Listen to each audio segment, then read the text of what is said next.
এমনিতে কলকাতার ইতিহাস অনেক বড় ও মজায় ভরে আছে, কিন্তু এখানের হাওড়া ব্রিজের কথা না বললে এই শহরের কথা সম্পূর্ণ হয় না। এই ব্রিজ হুগলি নদীতে তৈরি, যেটা হাওড়া ও কলকাতাকে কানেক্ট করার জন্য নির্মাণ করা হয়েছিল। এটা নির্মাণ করতে ইঞ্জিনিয়াররা এমন একটি পদ্ধতি ব্যবহার করেছিল যা সম্পূর্ণ তৈরির পর মানুষ দেখে অবাক হয়ে গিয়েছিল। আপনি জানলে অবাক হবেন, এত বড় ব্রিজ বানাতে নদীর দুই তীরে মাত্র দুটি পিলারের সাহায্য নেওয়া হয়েছিল। নদীতে একটিও পিলারের সাপোর্ট নেই, আর পুরো ব্রিজে একটিও নাটবোল্টও নেই। তবুও প্রায় 8 দশক ধরে কোনো বড় ক্ষতি ছাড়াই আজও নিজের জায়গায় দৃঢ়ভাবে দাঁড়িয়ে রয়েছে। প্রতিদিন এই ব্রিজের উপর দিয়ে প্রায় 1 লাখ গাড়ি ও 1.5 লাখেরও বেশি মানুষ যাতায়াত করে, তাই এটি বিশ্বের সবচেয়ে ব্যস্ত ব্রিজগুলির একটি।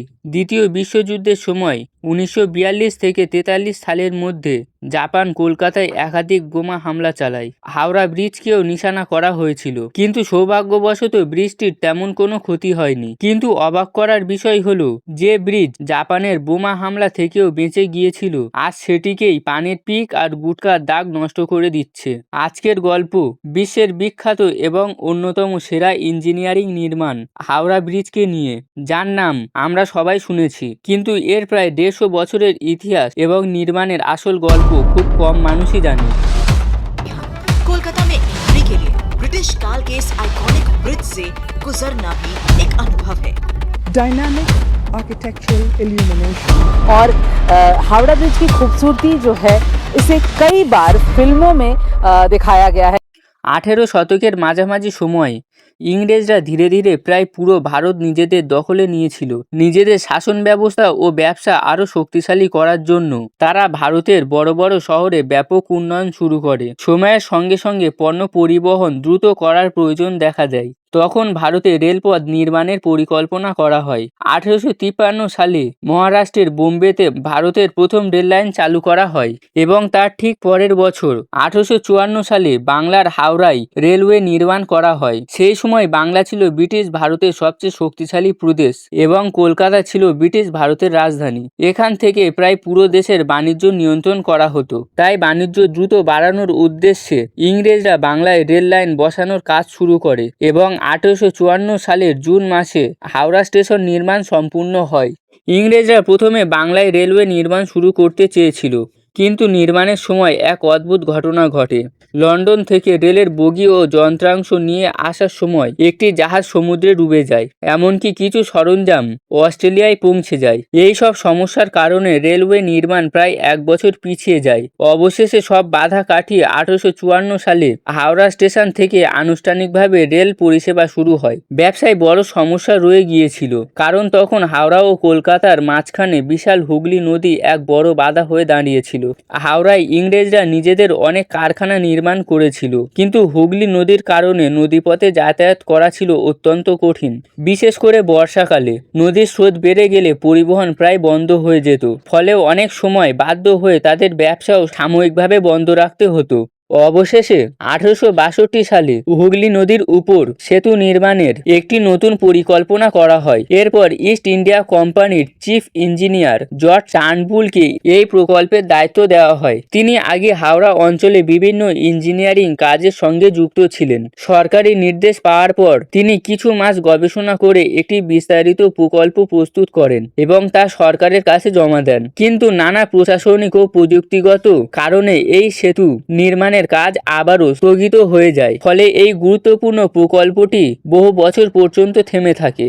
এরপর 1870 সালে কলকাতা পোর্ট ট্রাস্ট প্রতিষ্ঠা করা হয়, যার মাধ্যমে হুগলি নদী ও বন্দরের উন্নয়নের কাজ আরও সংগঠিতভাবে শুরু হয়। পরের বছর 1871 সালে ব্রিটিশ সরকার হাওড়া ব্রিজ অ্যাক্ট পাস করে হুগলি নদীর উপর স্থায়ী সেতু নির্মাণের আইনি অনুমোদন দেয়। এই প্রকল্পের দায়িত্ব পরবর্তীতে প্রধান ইঞ্জিনিয়ার স্যার ব্র্যাডফোর্ড লেসলিকে দেওয়া হয়। তিনি বিভিন্ন পরিকল্পনা ও প্রযুক্তিগত গবেষণা শুরু করেন, যাতে একটি স্থায়ী সেতুর নকশা তৈরি করা যায়। তিনি এখানে একটি পন্টুন ব্রিজের পরিকল্পনার প্রস্তাব দেন। এই পরিকল্পনা অনুযায়ী সেতু এমনভাবে তৈরি করার কথা ছিল যাতে প্রয়োজন হলে মাঝখান থেকে খোলা যায় এবং বড় জাহাজ সহজে নদী পার হতে পারে। এই পন্টুন ব্রিজের পরিকল্পনা সরকার পছন্দ করে, এর জন্য আনুষ্ঠানিক অনুমোদন পাশ করা হয়। পন্টুন ব্রিজ হলো এমন একটি সেতু যা পানির উপরে ভাসমান ভেলার মতো এবং প্রয়োজনে এটি সাময়িকভাবে ব্যবহার করা যায়, বিশেষ করে জরুরি পরিস্থিতিতে। হুগলি নদী ছিল একটি অত্যন্ত জোয়ার ভাটার নদী। এখানে পানির প্রবাহ খুব দ্রুত পরিবর্তিত হতো, ফলে নদীর পানি সবসময় অস্থির ও চলমান অবস্থায় থাকত। এই অবস্থায় পন্টুন ব্রিজের একটি বিশেষ সুবিধা ছিল, নদীর পানির সাথে সাথে এটি কিছুটা নড়াচড়া করতে পারত, ফলে প্রবল স্রোতের মধ্যেও এটি সাময়িকভাবে ব্যবহারযোগ্য ছিল। পন্টুন ব্রিজ চালু হওয়ার পর হুগলি নদী দিয়ে বড় জাহাজ গেলে মাঝখানের অংশ খুলে দেওয়া হতো যাতে জাহাজ সহজে পার হতে পারে। এইভাবে ব্রিজটি সাময়িক সমাধান হিসেবে কাজ করলেও ব্রিটিশ সরকার এটিকে মূলত একটি অস্থায়ী ব্যবস্থা হিসেবে তৈরি করেছিল। এই সেতুর কারণে কলকাতা ও হাওড়ার মধ্যে যাতায়াত অনেক সহজ হয়ে যায় এবং লক্ষ লক্ষ মানুষ এটি ব্যবহার করতে শুরু করে। তবে অতিরিক্ত চাপ, ভারী যানবাহনের ব্যবহারের কারণে ধীরে ধীরে এই ব্রিজটি দুর্বল হয়ে পড়তে থাকে, যদিও তখন ব্রিটিশ সরকার সেদিকে তেমন গুরুত্ব দেয়নি। পরবর্তীতে কলকাতাকে অন্যান্য শহরের সঙ্গে রেলপথের মাধ্যমে সংযুক্ত করার পরিকল্পনা আরও জোরদার হয়। এই সময় রেলওয়ে ও নতুন সেতুর ডিজাইন ও পরিকল্পনার দায়িত্ব দেওয়া হয় প্রধান প্রকৌশলী স্যার ব্র্যাডফোর্ড লেসলিকে।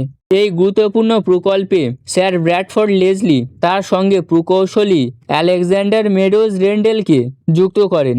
দুজন মিলে নতুন সেতুর নকশা ও পরিকল্পনা প্রস্তুত করেন। পরবর্তীতে এই সেতু নির্মাণের দায়িত্ব ও চূড়ান্ত প্রকৌশল তত্ত্বাবধান দেওয়া হয় প্রধান প্রকৌশলী আর্থার জন ব্যারির হাতে। 1906 সালে নতুন সেতু নির্মাণের বিষয়টি গুরুত্ব দিয়ে একটি বিশেষ কমিটি গঠন করা হয়। এই কমিটির নেতৃত্বে ছিলেন পোর্ট কমিশনের প্রতিনিধি, ইস্ট ইন্ডিয়া রেলওয়ের চিফ ইঞ্জিনিয়ার আর.এস. হাইট এবং ক্যালকাটা কর্পোরেশনের চিফ ইঞ্জিনিয়ার ডাব্লিউ.বি. ম্যাকক্যাব। তাদের দায়িত্ব দেওয়া হয় হুগলি নদীর উপর একটি নতুন সেতুর সম্ভাব্য নকশা ও পরিকল্পনা পর্যালোচনা করে বিস্তারিত রিপোর্ট প্রস্তুত করার। কয়েক মাসের গবেষণা ও সমীক্ষার পর কমিটি তাদের রিপোর্ট ব্রিটিশ সরকারের কাছে জমা দেয়। এই রিপোর্টে মোট 6 ধরনের সেতু নির্মাণের প্রস্তাব দেওয়া হয়েছিল, যার মধ্যে টানেল ব্রিজ, স্থায়ী সেতু এবং ভাসমান বা ফ্লোটিং ব্রিজের পরিকল্পনাও অন্তর্ভুক্ত ছিল।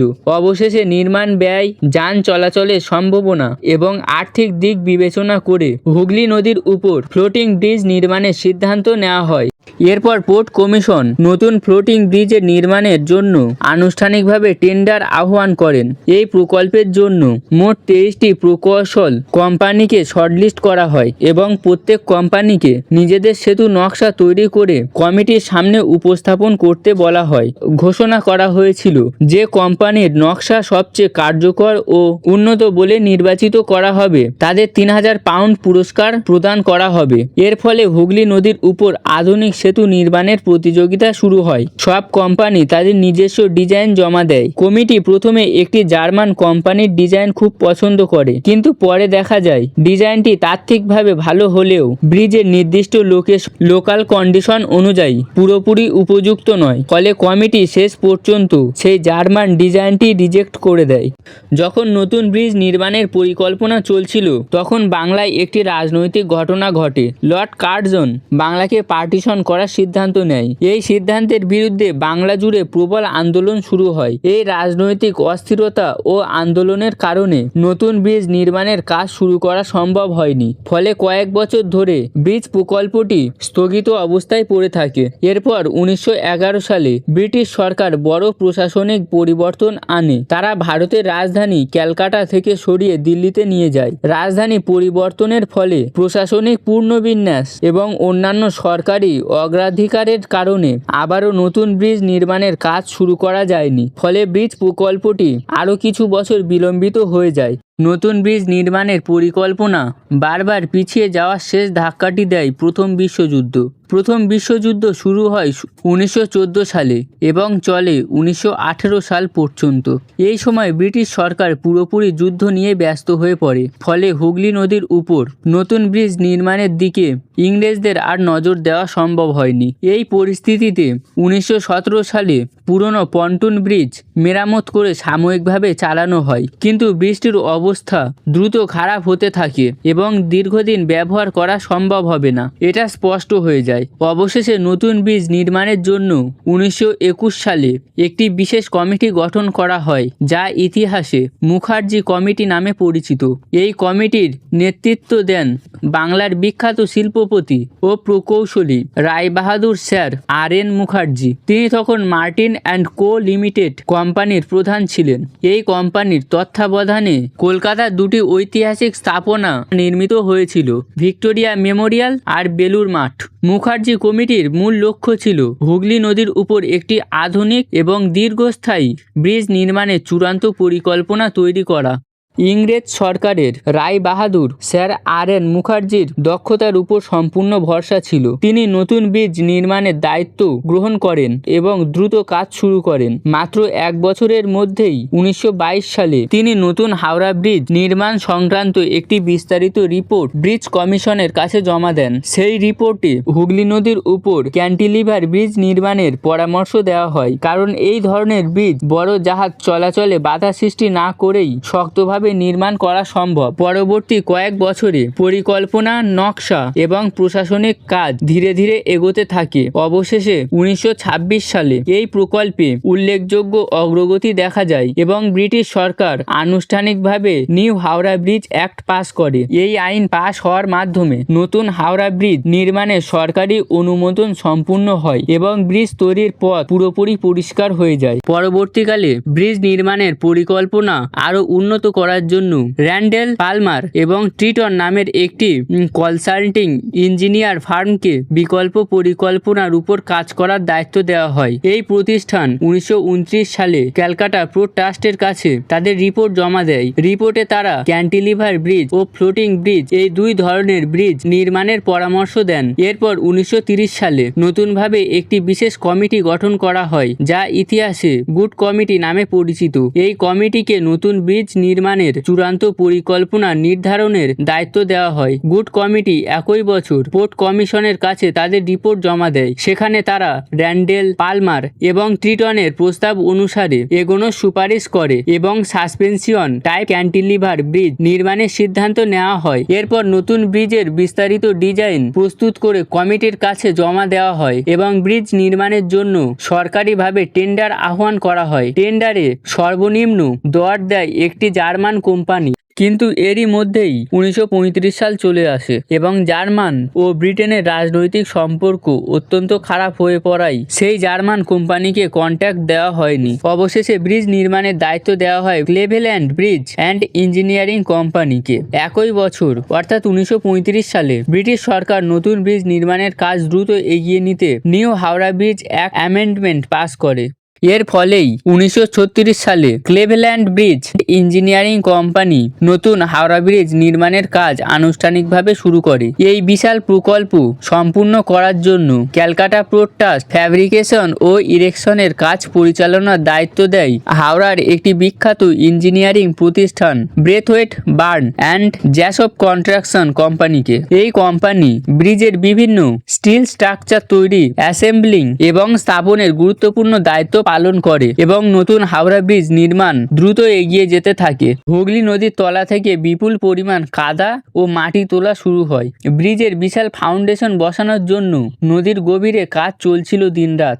এক রাতে নদীর ভিতর থেকে কাদা তোলার সময় বড় একটি টাওয়ার বসানোর কাজে ভুল হয়ে যায়। নিজের ওজনের কারণে প্রায় 2 ফুট নিচে মাটির মধ্যে ঢুকে যায়। এই ঘটনায় এত জোরে শব্দ হয় যে খিদিরপুরে সিজমোগ্রাফ স্টেশন বসানো সিজমোগ্রাফ সেটিকে ভূমিকম্প হিসাবে রেকর্ড করে ফেলে। বিস্ফোরণের মতো এই কম্পনের ধাক্কায় কাছাকাছি একটি মন্দির ভেঙে পড়ে এবং আশেপাশের মানুষ আতঙ্কিত হয়ে যায়। নদীর তলা পরিষ্কার করার এই কাজ চলাকালীন 1800 শতকের পুরনো কামান, বিভিন্ন ধরনের মুদ্রা ও ঐতিহাসিক জিনিসপত্রও পাওয়া যায়। নতুন হাওড়া ব্রিজের শক্ত ফাউন্ডেশন তৈরি করতে প্রায় 2 বছর লেগেছিল। ফাউন্ডেশন সম্পূর্ণ হওয়ার পর 1940 সালে ব্রিজের মূল কাঠামো নির্মাণের কাজ শুরু হয়। পরিকল্পনা অনুযায়ী ব্রিজ নির্মাণের প্রায় 26,500 টন স্টিল ব্যবহারের কথা বলা হয়েছিল। প্রথমে সিদ্ধান্ত নেওয়া হয়েছিল আগের পন্টুন ব্রিজের মতোই ব্রিটেন থেকে স্টিল ও অন্যান্য জিনিসপত্র নিয়ে আসা হবে,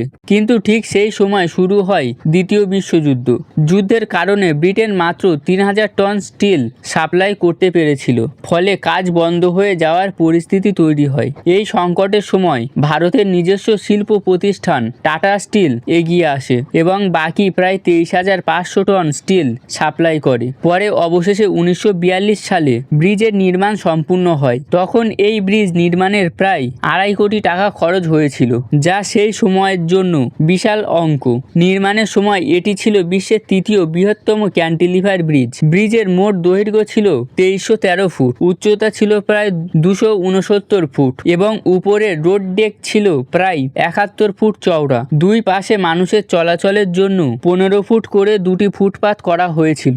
ব্রিজের ডেক অংশটি মূল ট্রাস স্ট্রাকচারের 39টা জোড়া হ্যাঙ্গার দ্বারা ঝুলিয়ে রাখা হয়েছিল। সবচেয়ে অবাক করার মতো বিষয় হলো এই ব্রিজ নির্মাণে কোনো নাটবোল্ট ব্যবহার করা হয়নি। সম্পূর্ণ কাঠামোটি হাজার হাজার স্টিল রিভেট ও বিশেষ ইঞ্জিনিয়ারিং জয়েন্ট দিয়ে যুক্ত করা হয়েছিল।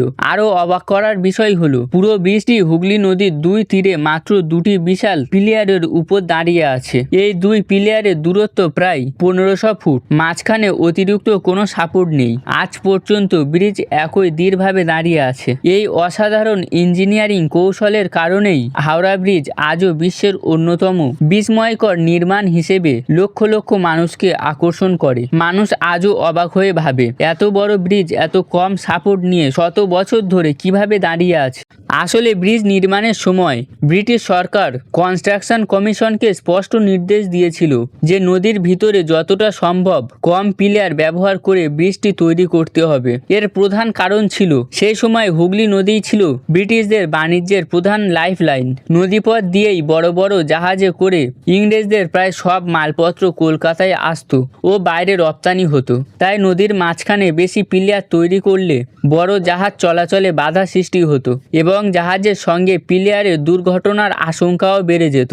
এরই কারণে ইঞ্জিনিয়ার্স এমন এক অসাধারণ ডিজাইন তৈরি করে যাতে নদীর মাঝখানে কোনো অতিরিক্ত সাপোর্ট ছাড়াই ব্রিজ দাঁড়িয়ে থাকতে পারে আর একই সঙ্গে বড় জাহাজও সহজে নদী পার হতে পারে। হাওড়া ব্রিজ কলকাতা শহরকে সরাসরি হাওড়া রেলওয়ে স্টেশনের সঙ্গে যুক্ত করে দেয়। এরই কারণে ধীরে ধীরে ব্রিজটি গেটওয়ে অফ কলকাতা নামে পরিচিত। এই ব্রিজ শুধু ব্রিটিশ সরকারের ইঞ্জিনিয়ারিং সাফল্যই ছিল না, বরং কলকাতা ও হাওড়ার সাধারণ মানুষের কাছেও ছিল বিশাল অর্জন। অদ্ভুত বিষয় হলো এত বড় ও সুন্দর ব্রিজ হওয়ার সত্ত্বেও এর কোনো জাঁকজমকপূর্ণ ইনোগ্রেশন করা হয়নি, কারণ তখন দ্বিতীয় বিশ্বযুদ্ধ চলছিল। ব্রিটিশ সরকার ভয় পাচ্ছিল যে জাপানের বিমান বাহিনী কলকাতায় আক্রমণ করতে পারে। তাই কোনো বড় অনুষ্ঠান ছাড়াই 20 ডিসেম্বর 1942 সালে ব্রিজটি সাধারণ মানুষের জন্য খুলে দেওয়া হয়। কিছুদিন পরই সেই আশঙ্কা সত্যি হয়ে যায়। Imperial Japanese army air service কলকাতার আকাশে হামলা শুরু করে দেয় এবং হাওড়া ব্রিজ ও তার আশেপাশের এলাকাকে লক্ষ্য করে বোমা ফেলতে থাকে। সেই সময় চীন ও জাপানের মধ্যে যুদ্ধ চলছিল। ব্রিটেন ও আমেরিকা চীনকে অস্ত্র ও সামরিক সরঞ্জাম দিচ্ছিল, যার একটি গুরুত্বপূর্ণ সরবরাহ পথ ছিল ভারত। জাপান এই সাপ্লাই চেন ভেঙে দিতে চেয়েছিল। হাওড়া ব্রিজের পাশে থাকা গুরুত্বপূর্ণ নদীবন্দর জাপানি বিমান বাহিনীর মূল লক্ষ্য, কিন্তু রাতের অন্ধকারে তাদের নিশানা ভুল হয়ে যায়। একটি বোমা ব্রিজের বদলে পাশের একটি হোটেলে গিয়ে পড়ে। আশেপাশের এলাকায় ব্যাপক ক্ষতি হলেও সৌভাগ্যবশত হাওড়া ব্রিজ সম্পূর্ণ অক্ষত থেকে যায়।